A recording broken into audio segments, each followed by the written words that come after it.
What we clearly heard from Donald Trump is never sell your Bitcoin.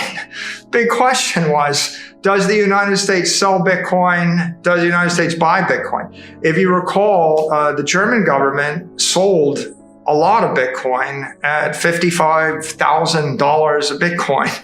It turns out to be a more than $1 billion mistake in a couple of weeks. Big mistake. The time is now. Every Bitcoin not bought is a missed opportunity and a future regret in the making. That's the latest insight from Michael Saylor, Executive Chairman of MicroStrategy. Bitcoin's rise has been unstoppable, gaining recognition for its unique advantages over traditional financial assets. Unlike stocks, gold, or big tech companies, Bitcoin is decentralized, giving investors complete control over their wealth. Its scarcity, built-in security, and resistance to inflation make it the ultimate store of value in today's uncertain economy.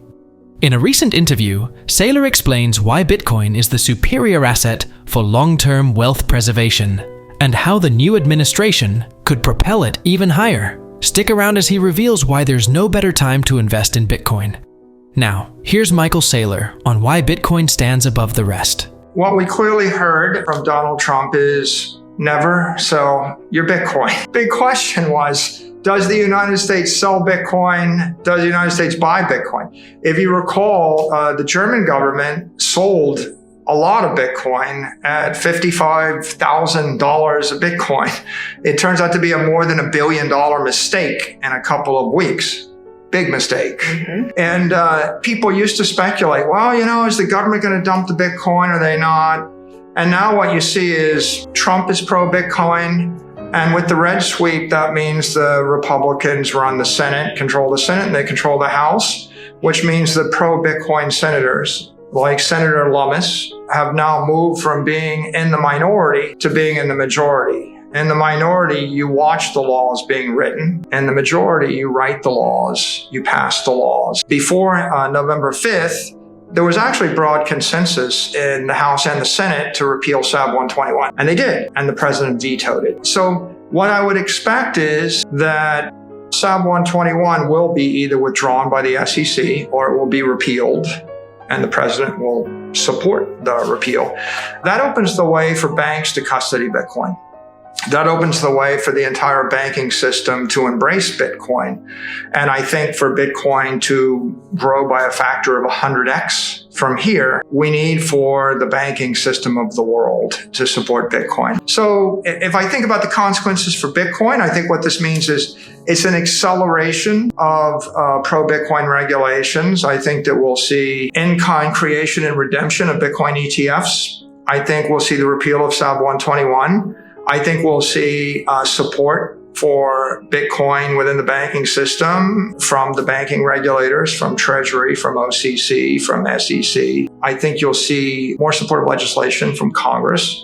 I think it will be approved by the White House. I think that this is a signal to accelerate institutional adoption. The previous administration had been hostile to Bitcoin mining, hostile to Bitcoin banking, hostile to the Bitcoin ETF. And the failure of Silicon Valley Bank, followed by the shutdown, effectively the forcible liquidation of Silvergate and Signature, even though those were solvent banks. They were perfectly healthy banks that were actually forced into receivership by a hostile administration. I think that had caused the banking establishment, reasonably enough to be skittish and to be conservative and a little bit slow to adopt Bitcoin because they could see there was resistance in the administration. I think that now with a new administration, with President Trump coming to the Bitcoin conference in Nashville and saying, I will end the war on crypto, I will end the war on Bitcoin. I will support Bitcoin. We will not sell our Bitcoin. We're going to make Bitcoin in America. America is going to be the capital of Bitcoin, right? The fact that he said that, I think that sets the tone at the top. I think, number one, inconceivable to me that a head of the Treasury or the CFTC or the SEC will be appointed that is anti-Bitcoin or anti-crypto, right?